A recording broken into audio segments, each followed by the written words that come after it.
이번 시간에는 국가 브랜드와 이미지에 대해서 말씀드리도록 하겠습니다. 국가 브랜드와 이미지, 공공의교와 어떤 관련이 있을까? 한번 생각해 보겠습니다.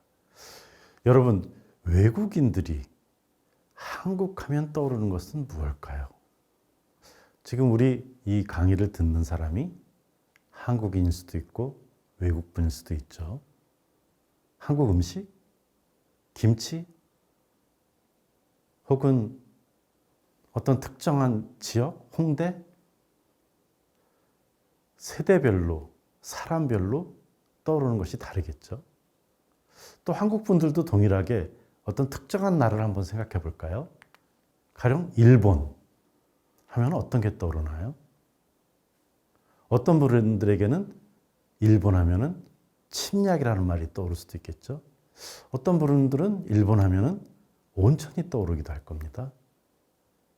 그러니까 다양하게 떠오르는 이미지들이 있는 것이죠. 그렇기 때문에 그 이미지라는 것은 어떻게 보면 마음속에 있어서의 지도와 같은 것이라고 할 수가 있겠습니다. 지금 여기에 그림을 하나 보십시오. 이 그림을 보면 무엇이 생각날까요? 동양화 같은데 중국 건가? 일본 건가? 한국 건가? 아니면 현대적인 것인가? 우리가 바로 보자마자 느낄 수도 있고 생각해 보면서 수정할 수도 있겠죠. 지금 이 그림은 네덜란드 헤이그에 있는 국제사법재판소의 한 회의실의 모습입니다. 그리고 이 회의실은 일본의 지원하에 만들어진 회의실입니다. 여기에 일본은 이 그림과 함께 다양한 일본을 상징하는 문화적인 것을 상징하는 것들을 배치해 놨습니다. 이것은 지금 도자기인데 청나라의 도자기입니다. 어떻게 보면 지금 일본적인 벽지, 일본적인 그림과 함께 청나라 도자기가 있으니까 동양적인 의미를 줄 수 있겠죠. 혹은 어떤 분들은 이 청나라 도자기도 일본이 개량을 해서 서구에 수출했기 때문에 저건 일본 거야 이렇게 생각할 수도 있겠죠. 그러니까 결국은 이것을 보면서부터 일본에 대한 이미지를 다르게 생각하겠죠. 아, 화려하다. 굉장히 정제돼 있다. 또는 그림이 참 젠과 연결된다. 이렇게도 생각할 수가 있겠습니다. 이 사진을 한번 보실까요? 이것은 2022년에 베이징에서 열린 아시안 게임 때의 사진입니다. 여기에 중국 국기를 들고 있는 사람들이 있죠. 그리고 그 사람 중에 한복을 입은 사람이 여자분이 계십니다. 그리고 양쪽으로는 군인 같아 보이죠? 경찰 같아 보이나요? 어쨌든 그래서 이렇게 한복을 입은 분이 있으면서 한국에서는 굉장히 논쟁거리가 됐습니다. 한복은 우리 민족의 복장인데 중국이 훔쳐갔다. 이런 얘기도 나오고 그러면서 이것은 문화 프로젝트의 일환이다. 중국의 문화 왜곡이다. 이렇게 비난하는 사람들도 있었고요. 아니다. 우리 중국 동포들이라고 하는 조선족은 중국의 55개 소수민족의 하나이고 이 소수민족은 또 중국 국민이고 그렇기 때문에 동계올림픽 때 또는 지금과 같은 아시안게임 때 예복을 입고서 나가게 되는데 그 예복이 한복인 것입니다. 조선족들에게는. 그러니까 당연히 자연스럽게 입고 나갔다. 이렇게 또 얘기를 합니다. 이 논쟁의 내용이 어쨌든 간에 중요한 것은 이미지입니다. 이미지. 이 이미지를 보고 어떤 사람은 중국 사람들은 저런 옷을 입는구나. 이렇게 이미지를 가질 수 있겠죠. 또 어떻게 보면 일본의 기모노를 보고 일본 옷이다.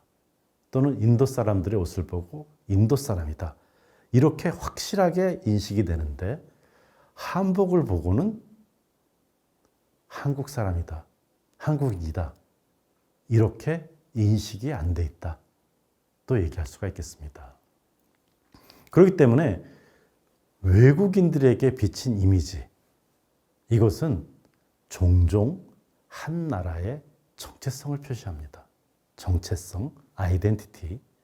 결국은 구별되는 그 나라만의 독특한 이미지를 보여준다는 거죠. 그러니까 우리가 조금 전에 여러 사진들을 봤습니다만은 한국이냐, 일본이냐, 중국이냐, 동양이냐, 그것이 다르게 보일 수 있는 것이죠. 그리고 한국 사람들은 본인이 구별되기를 원하는 거죠. 그렇지만 외국인들에게는 다 동양 사람이에요. 옐로우예요. 이렇게 얘기할 수도 있겠죠. 그렇기 때문에 이 이미지라는 것은 굉장히 중요하다는 것입니다. 그리고 특히 이 이미지가 소프트 파워, 연성 권력이라고 얘기하는 데서 아주 중요하다는 겁니다. 그것은 심상지도, 마음속에 지도를 이루게 되는 하나의 방향을 이루게 되는 것이기 때문입니다. 그래서 세계 정치는 점차 이 소프트 파워가 중요시되고 있습니다. 우리가 2022년에 우크라이나 전쟁을 한번 생각해 봅시다. 러시아가 우크라이나를 침략했고 압도적인 군사력을 가지고 점령을 시작했습니다. 그러자 전 세계는 대부분 러시아를 비난했습니다. 그리고 우크라이나를 지지를 했습니다. 지금 우리가 여기에 나온 이미지에 보듯이 우크라이나와 함께 하자 하는 Stand with Ukraine 이라고 하는 것이 나올 정도로 전 세계적인 현상이었습니다. 그리고 이것은 SNS를 통해서 네트워크화돼서 번져나가기 시작했습니다. 그러니까 국력으로 있어서, 군사력에 있어서 러시아가 엄청나게 강했음에도 불구하고 군사력이 아닌 다른 분야에 있어서는 우크라이나가 굉장히 강한 거죠. 지금 디지털 국력, 공공외교 이런 데서는 우크라이나가 강하다는 것입니다. 또 다른 이미지를 보시면 우리 여기 있어요. 그래서 우크라이나가 SNS를 통해서 호소를 하고 있습니다. 이 디지털 기술이라는 것이 21세기 들어서 활발해지지 않습니까? 그리고 전쟁의 참상을 바로 거기서 전 세계에 알릴 수 있게 됩니다. 그러다 보니 러시아 같은 경우에 거짓말을 할 수 없는 것이죠. 결국은 국제 규범을 준수하라는 세계 각국 사람들의 요구에 러시아가 무조건 무시할 수가 없는 겁니다. 왜? 상호 연관되어 있고 소통하는 그런 전 지구화 시대에 우리가 살고 있기 때문입니다. 그렇기 때문에 이제는 전통적인 군사력, 전통적인 외교, 전통적인 국력, 이것도 물론 중요합니다. 그렇지만은 새로운 외교, 공공외교라고 하는 것이 중요시되고 있다는 것입니다. 그래서 이 공공외교라는 것이 외국 국민들과의 직접적인 소통을 통해서 그 나라의 이미지와 브랜드를 높이는 거라고 말씀드렸습니다. 조금 전에 얘기했듯이 우크라이나는 공공외교를 엄청 잘하는 거죠. 이 우크라이나는 자기들의 이미지를 높여서 우크라이나라는 나라에 대한 지지를 끌어냈습니다. 그러니까 이것은 엄청나게 많은 무기로 이룰 수 없는 대단한 것이라고 할 수가 있겠습니다. 특히 그러한 내용을 외국 대중에게 직접 다가갔습니다. 그래서 그들의 마음을 샀습니다. 그들에게 감동을 주었습니다. 그래서 우크라이나에게 긍정적 이미지를 만들어 나가게 했습니다. 그래서 이것이 공공외교의 기본적인 컨셉인 것입니다. 그러니까 21세기 이 등장했던 이 공공외교라는 것, 지금은 광범위하게 퍼져 있습니다.